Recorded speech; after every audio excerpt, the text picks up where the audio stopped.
pada persoalan-persoalan yang mencuat, masalah Syiah, masalah Wahabi. Nah, anak-anak santri dikasih tahu bahwa Syiah ini letak kesesatannya di mana, Wahabi ini letak kesesatannya di mana. Bahkan yang jelas-jelas melanggar dalam persoalan keagamaan masih dilindungi.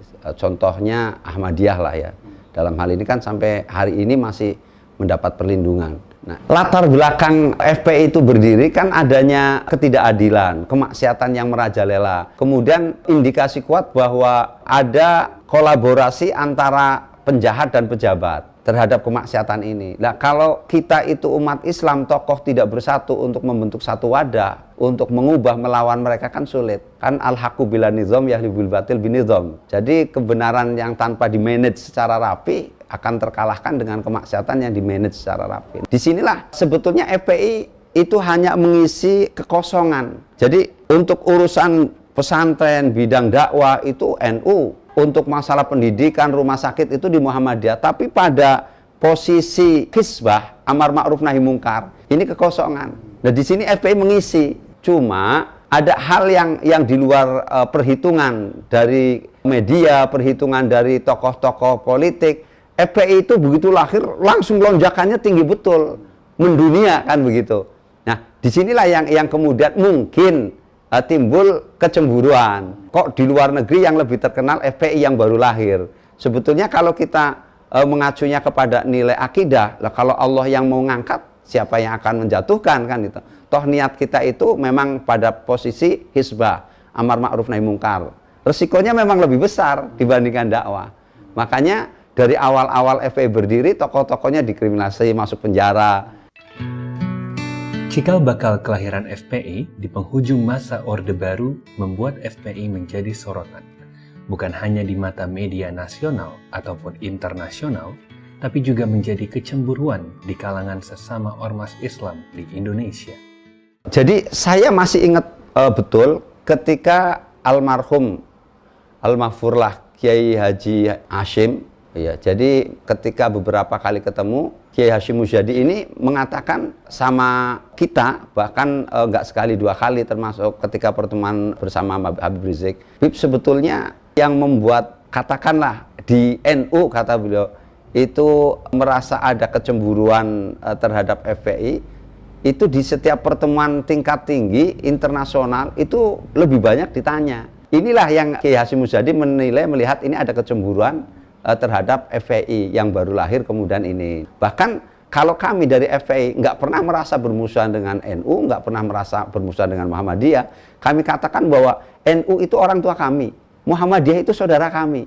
Lalu apa yang dipersoalkan kan gitu? Secara lahiriah, dalam event-event yang bersifat skala internasional, FPI kan selalu tampil. Pembelaan Aqsa, bahkan sampai kepada untuk membentuk Rumah Sakit Indonesia, FPI juga yang di Gaza, FPI juga ikut tampil betul.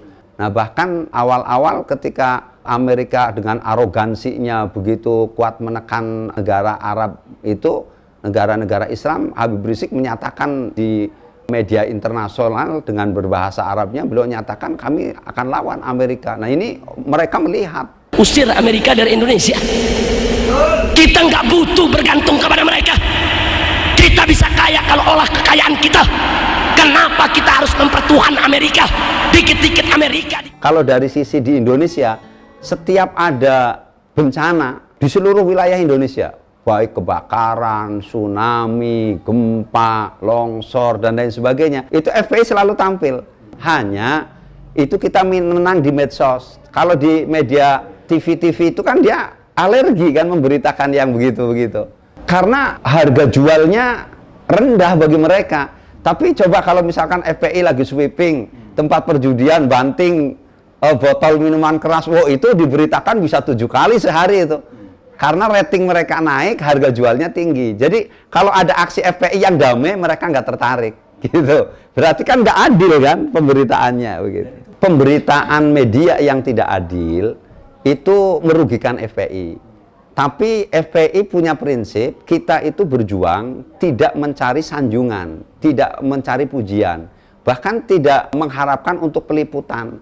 Karena kami seluruh pengurus aktivis FPI meyakini bahwa apa yang kita perbuat itu semuanya dalam pantauan Allah. Dan yang kita hanya harapkan itu adalah penilaian dan ridho dari Allah. Islam itu agama rahmatan lil alamin. Kata rahmatan lil alamin itu jangan disalah tafsirkan dan jangan dipersempit maknanya.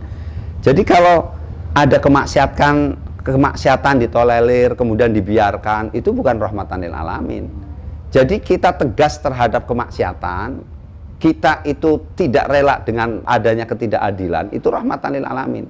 Jadi kalau kita lihat dulu zaman Rasulullah SAW, Rasulullah kan sangat lemah lembut, pemaaf. Iya, bahkan kalau pribadinya dihina, diludahin, maafin.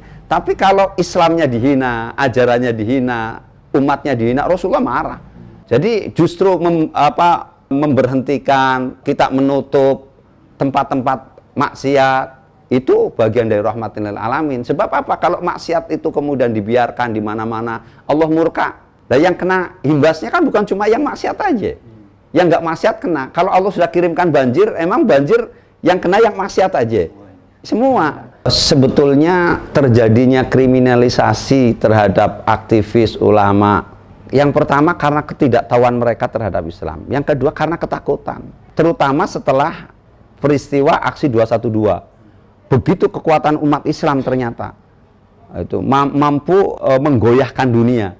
Dan kekuatan 212 ini bukan menjadi acungan jempol untuk Indonesia di seluruh dunia. Bahwa umat Islam Indonesia siapa bilang anti toleransi, siapa bilang jorok, siapa bilang tidak bisa diatur. Faktanya 7.500.000 lebih berkumpul, sampah tidak ada. Kemudian jangankan orang, rumput aja nggak diganggu. Kemudian siapa bilang anti toleransi, anti terhadap agama yang lain. Itu di katedral ada yang kebaktian, ada yang pernikahan dibantu. Nah, ini mereka akhirnya ketakutan sendiri.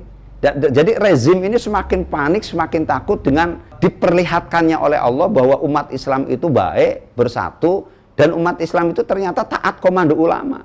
Nah, inilah yang kemudian ketakutan terhadap Islam mereka akhirnya lebih muncul, sehingga dengan berbagai cara dia akan menutup. Kalau kenapa? Ya kalaupun dia Islam, karena Islamnya nggak kafah. Yang takut terhadap Islam kan sebetulnya bukan orang Islam. Kan itu aja. Kalau orang Islam takut sama Islam kan mustahil. Setan nggak takut sama setan kan. Sesama setan bersahabat kan begitu. Lah kalau kita umat Islam tahu Islam itu baik, rahmatan lil alamin, ya nggak mungkin takut. Nah kalau ada orang Islam yang anti Islam, ya bukan Islam. Islamnya nggak Islam kafah. Kalau bukan Islam, ya jawabannya munafik, fasik, kafir. Jadi sebetulnya aneh juga bingung. Ini pemerintah takut kepada politik, umat Islam berpolitik itu yang mana? Dan umat Islam itu memang harus berpolitik. Kalau ada yang mengatakan umat Islam nggak boleh berpolitik, ini yang ngomong yang mau merebut politik. Nah, sebab kalau semua umat Islam tidak berpolitik, politik dipegang sama orang non-Islam. Kalau orang Islam yang baik-baik nggak mau berpolitik, maka yang berpolitik orang-orang yang jahat. Nah, kalau itu terjadi, maka di parlemen itu ya orang-orang yang jahat, yang non-muslim, yang kafir. Ini kan yang membentuk tatanan undang-undang. Makanya kita FPI berteriak bahwa umat Islam harus tahu tentang politik. Umat Islam harus berpolitik. Nah, siasah ini ajaran dalam Islam. Kalau ceramah di masjid tidak boleh dimasuki politik. Kalau